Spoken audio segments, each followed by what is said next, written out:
Hey everyone, in this episode of HubFuel, we're going to be talking about how to integrate Salesforce with your HubSpot instance. In order to do so, what you want to do is head over to the top right once you're in HubSpot and simply head to the app marketplace. From here, you just want to search for Salesforce, or alternatively down on the left-hand side, find the data sync option. From here, as long as you match the compatible plan, i.e. you have a professional or enterprise subscription on your corresponding Salesforce instance, head to the top where it says install app. From here, it's going to prompt you in terms of you're connecting the two instances and just making sure that you've got administrator access to your Salesforce account, as well as having API access. It's also going to prompt you if you're going to be connecting this to a Salesforce sandbox, i.e. a testing environment. If you're just doing a direct sync between your actual data, i.e. you're setting up to run as of right now, you want to leave this unchecked. Simply press next, and it will prompt you to log in. So from here, simply just log in, and it's going to basically ask you for all the access that HubSpot's going to require in order to connect to Salesforce instance. Simply press allow, which is basically allowing HubSpot to read the REST API and access your Salesforce API information. And what it's then going to do is prompt you to now install the actual HubSpot package on the Salesforce side. So what you want to do is click this link up here, which should take you to your actual Salesforce instance to install the actual package as well. Once that loads, it's going to prompt you to actually install this into your environment. In order to install this correctly, you need to make sure that you select install for all users and simply just press install. It's going to ask you what you actually need in terms of the third-party access. You want to make sure all this is checked, as well as making sure yes, grant access to these third-party websites is also checked as well. From there, press continue, and it will begin to actually install in the HubSpot-based functionality within your actual Salesforce instances, allowing you to have much better granularity in terms of your data and syncing your data between the two systems, as well as being able to leverage some of the insights from HubSpot within your Salesforce environment as well. This should only take a matter of minutes, and then once installed, we can move on to the next section. You'll be then prompted that the actual installation is complete. From here, just press done.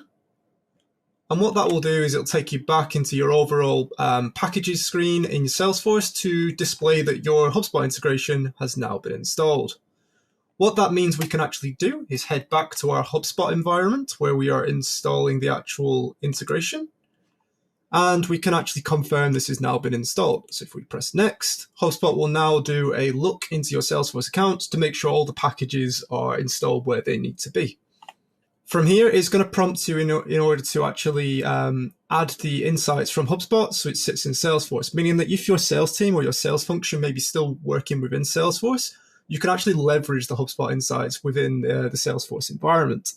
This allows you to have shared insights from both systems, regardless of where you're doing your day-to-day work.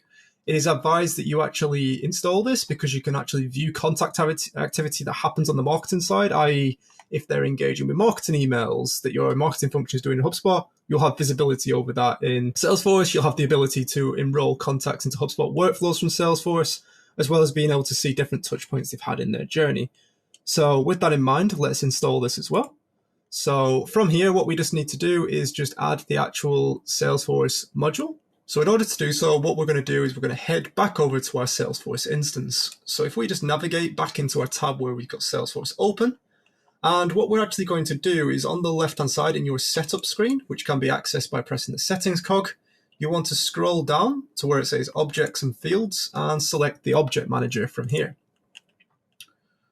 Simply select the object manager, and then what you want to do is locate the contact object because we want to add a new layout and add the layout to enable the HubSpot functionality. From here, what we want to do is select page layouts and then simply select the contact layout that is provided by Salesforce from the offset. Then what we want to do is find on the contact object where we want to place the HubSpot's insights. A typical good place is between the address and the contact information, and this is what will appear on the details screen in HubSpot. So we're going to drag a section, and we're going to drag it so it sits in between there. We're going to name this HubSpot Insights, just for ease, and we're going to set this to a one-column layout and simply press OK. Then what we're going to do is we're going to actually add the actual visualforce pages to this HubSpot layout. So as you can see, we've included our new section. At the top, what we want to do is scroll this little sidebar down and select visualforce pages. And you'll see you've got a new module from the HubSpot package that was installed, which is the HubSpot Contact Intelligence. What we just want to do is drag this module into this section we've just created. From here, if we just select this, we can actually play around with the actual height. And what we want to do is set this setting in height in pixels to 315 pixels. Leave the width at 100% and simply just press OK. Once that's done, if we just head to the top where it says save, we can now save the layout. And we can head back over to our actual Salesforce instance. So if we head back to the sales tool in Salesforce, what we'll be able to do is head over to a contact, select a contact, and on the details screen, you'll see there's now a drop down for HubSpot Insights. And you'll know it's working because you'll see some HubSpot branding in terms of it can't see data yet for this object because the sync hasn't yet been enabled. So with that said, what we're going to do is head back over to our Salesforce integration. With this now installed, we're just going to press next. And then what we're going to do is we've got one or two options. You can either go down the recommended setup where it will just sync the objects, i.e. accounts, contacts, leads, etc. into the default HubSpot, i.e. it will sync everything. Or you can have a much more tailored approach and set in advanced. In this instance, we're just going to select advanced so we've got more control over how the sync is set up. Press next. And what we first want to decide is who do we want to sync from our HubSpot instance? So it may be that you've got a particular list in HubSpot that you only want the contacts that enter that active list to sync back into Salesforce. So depending on the nature of the relationship you have within your organization to connect Salesforce and HubSpot, simply select the list that is most appropriate to you. So in this case, what we're going to do is select the MQL list because we only want to sync people that have ever been in MQL back to Salesforce. We're going to press next. Subject to the fields in Salesforce, you may have the ability to sync certain activities and tasks depending on how you set that up. You can read more if there's any kind of troubleshooting you need to do, but for now we're just going to press next. And then what we can actually do is start customizing the different objects. As you can see, we've got contacts, companies, and deals. In this instance, we can actually start going through each of the actual properties and deciding if it's a two-way sync, i.e. if there is a particular weighting between what you want to keep, or if you want to prefer the HubSpot side as well. So what this means is you've got various different options. You've got the ability to prefer Salesforce, which basically means if Salesforce has a value, don't replace it. It is the master kind of record in terms of the value that's stored. If you choose two-way, then what that will do is it'll basically say the most recent change will then sync back to the corresponding system. So if you've made a change in the last second to HubSpot, that will sync and override any value in Salesforce.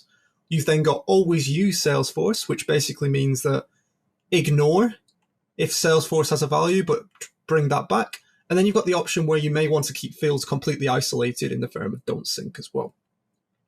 In this case, we're just going to go through and leave these as the presets just for the sake of this demonstration. And what we can also do is decide if we want to actually sync companies as well. So you can turn that off for the entire object if you don't want companies to store in your accounts. More specifically, you can enable deal sync as well, which is the two different objects. So you could just have this as a contact sync, or you can bring over the information you have in HubSpot on companies and deals, depending on how you are looking to use HubSpot within your organization. The same applies in terms of basically how you want to weight it. So you just need to simply go through and edit the properties based on your actual instance. Subject to your HubSpot subscription, you may have the ability to map custom properties. Again, that is down to what you have within HubSpot.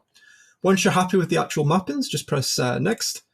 And what that's going to do is just give you an overview of what you're choosing to sync back in terms of activities, contacts, standard objects, and basically the different properties within that you're choosing to sync and on what kind of weighting as well. If you're happy, just select finish. And what that will now do is you'll have successfully integrated Salesforce with your actual Salesforce instance. From here, you can actually customize how many API calls you want to allocate. I.e., do you want to give the maximum weighting towards HubSpot, or do you want to limit that? In terms of the settings, you can edit these at any time in terms of the deduplication process it goes through, as well as going back to those properties in terms of when and how does data sync back to Salesforce? As you can see, my NQL list is the default. Or if I wanted to remove that, I can remove the inclusion list here, which basically means that it'll be everyone within HubSpot. What we can also do is start mapping this as well. So for example, when a HubSpot contact is created or updated, create a contact or a lead, depending on obviously the instance and the definitions that you have internally. You can edit your contact field mappings. You can add new field mappings as you create more properties in HubSpot, such as here, and just select the corresponding in actual Salesforce as well. Lastly, you can sync custom objects. So if you've created a custom object within your actual HubSpot portal, you can actually sync this as well. So for example, you may want to sync a Salesforce instance into a custom object. So as you can see, we've got a custom object on cars, and we can go through the same process in terms of saying, okay, from this object to this new object that isn't out of the box standard with HubSpot, what properties do we then want to go on to map as well? Lastly, in terms of what we can also do is we can actually go back and at any point manage the sync health. And what this will allow us to do is just overall see basically if all the properties are syncing correctly, and we can sort by that. So we can see what fields are throwing up issues. And typically what we find that is if you edit the mapping, you may find that the field doesn't exist. But overall, you can actually find where the actual errors are, and you can actually edit these on an ongoing basis as well. And that's it. That's everything I wanted to cover in today's episode of HubFuel. That is how to integrate Salesforce with your HubSpot instance. I hope this video was helpful, and I look forward to speaking with you guys next time. Take care.